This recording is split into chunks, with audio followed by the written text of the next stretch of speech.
Assalamualaikum dan salam sejahtera. Apa khabar murid-murid hari ini? Ya, cikgu harap murid-murid akan sentiasa dalam keadaan sehat. Pada hari ini, cikgu akan menceritakan tentang sebuah kisah bertajuk Naga Biru yang Baik Hati. Pada suatu hari, di sebuah perkampungan naga yang terletak jauh di lautan biru, terdapat beberapa kumpulan naga yang berlainan jenis dan warna, iaitu si biru, si merah jambu, si putih, si merah, dan si hitam.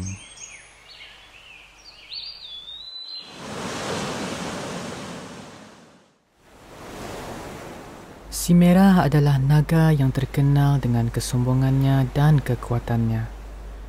Dia memandang rendah kepada naga yang lebih kecil kerana dia menganggap naga kecil sebagai naga yang lemah. Si hitam pula adalah sahabat karib kepada si merah. Si biru pula merupakan seekor naga yang kecil dan sering dipandang rendah oleh si merah. Walaupun si biru mempunyai badan yang kecil, tetapi si biru mempunyai semangat yang besar. Si putih ialah nenek kepada si biru, manakala si merah jambu pula adalah kawan rapat si biru.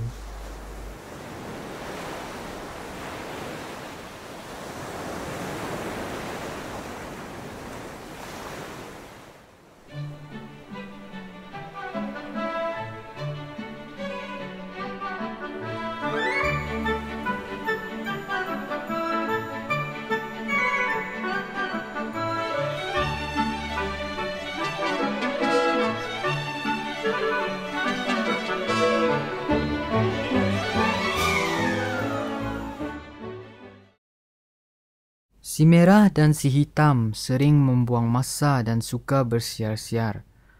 Pada suatu hari, mereka ingin menghiburkan diri mereka dengan cara mengejek si biru kerana badan si biru yang kecil dan kurus.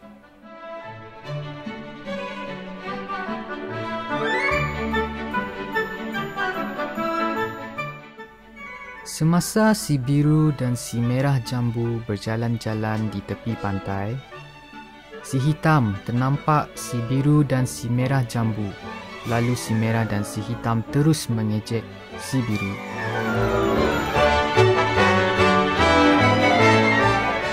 Semasa si biru berjalan di hutan, si merah dan si hitam memeranjatkan si biru sehingga si biru jatuh ke tanah. Dan mereka pun ketawa dan pergi jauh dari si biru. Si merah jambu ternampak kejadian itu, lalu dia pun pergi ke tempat si biru.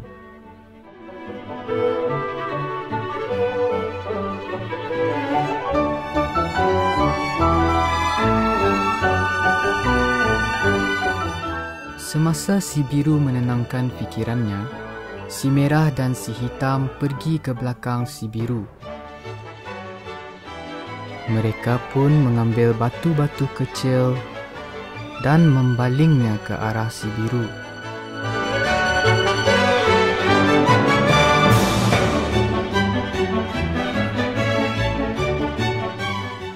Si biru tidak tahan akan perbuatan si merah dan si hitam yang berterusan.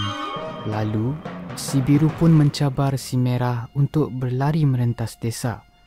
Tujuan si biru mencabar si merah adalah untuk memberi pengajaran kepada si merah agar tidak bersikap sombong dan agar si merah insaf dan tidak akan mengejek naga yang lebih kecil daripadanya.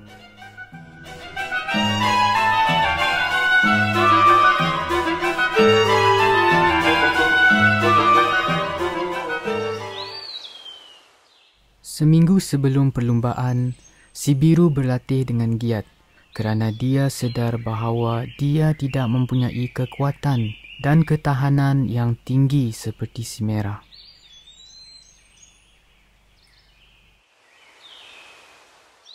Oleh itu, dia pun meminta tolong kepada neneknya si putih. kerana si putih mempunyai pengalaman dalam perlumbaan.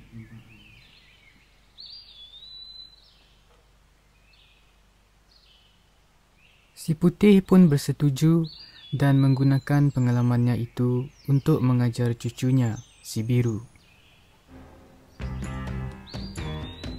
Si putih pun melatih dan memberikan tunjuk ajar kepada si biru agar dapat membantu si biru dalam perlumbaannya nanti.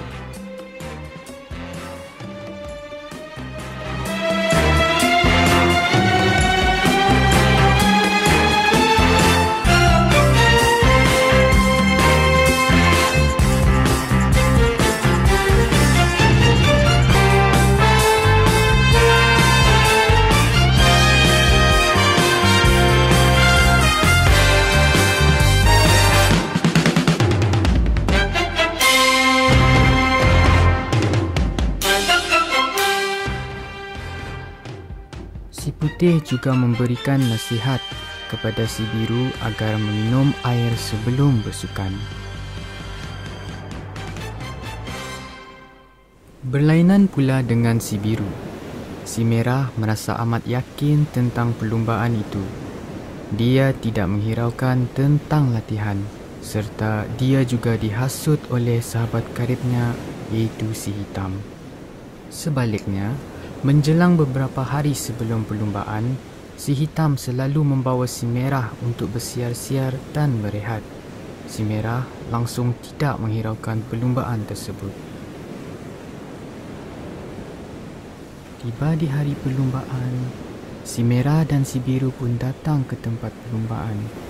Di situ, si putih memberi cadangan dan memberitahu kepada si biru dan si merah bahawa perlumbaan akan dimulakan dan diakhiri di kampung mereka. Tetapi perlumbaan akan dilaksanakan dengan mengelilingi dunia. Penentuan arah ditentukan oleh naga yang mendahului perlumbaan dan naga yang di belakang harus mengekori naga yang di hadapan. Mendengar akan cadangan si putih, si merah pun terus bersetuju kerana dia yakin dia akan mendahului dan akan dapat mempermainkan si biru.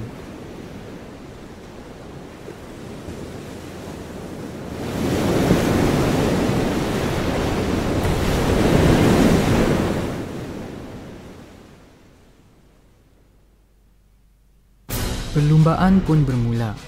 Seperti yang dijangkakan, si merah pun mendahului si biru.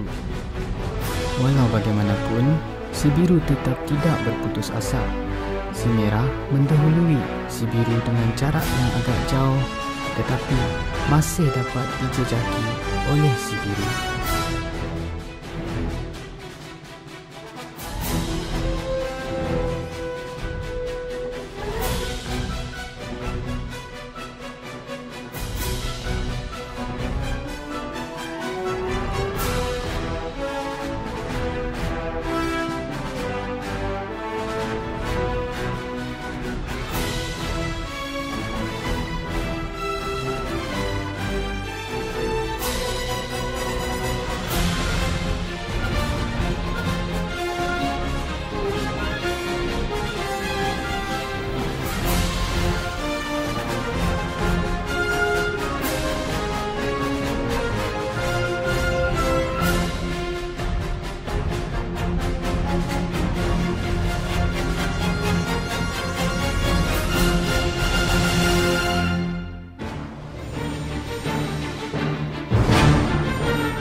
Tiba di kawasan pantai, si merah pun merasa letih dan kehausan.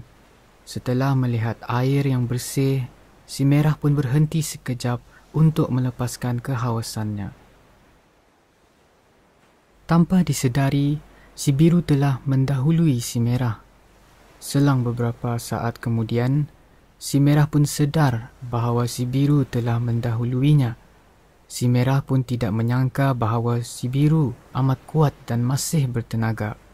Walau bagaimanapun, si merah tidak putus asa dan meneruskan perlumbaannya walaupun keletihan.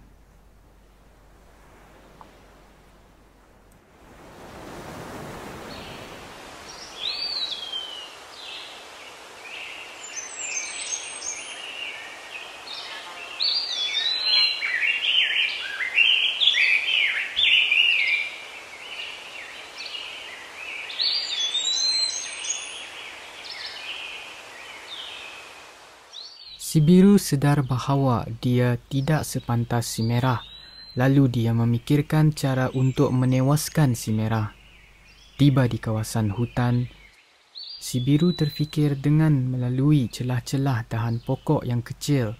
Si biru dengan mudah melintasi celah-celah dahan tersebut kerana badannya yang kecil, tetapi tidak bagi si merah kerana badannya yang besar.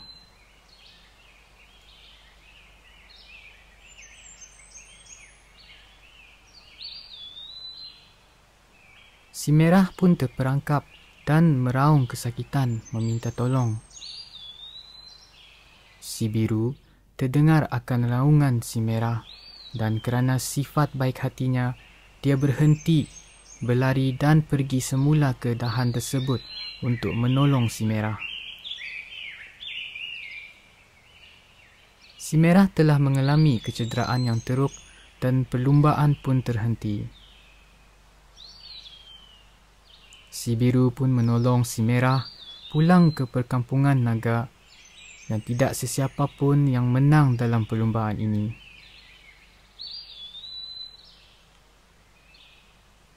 Si biru menolong si merah dan merawatnya sehingga si merah beransur pulih.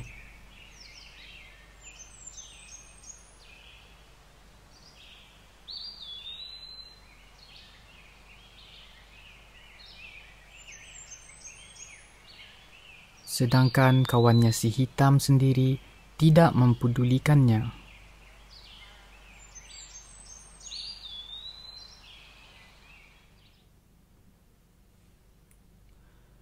Semenjak itu, si merah insaf dan tidak memandang rendah kepada naga yang lebih kecil. Akhirnya, si merah dan si biru pun berkawan baik semenjak kejadian itu.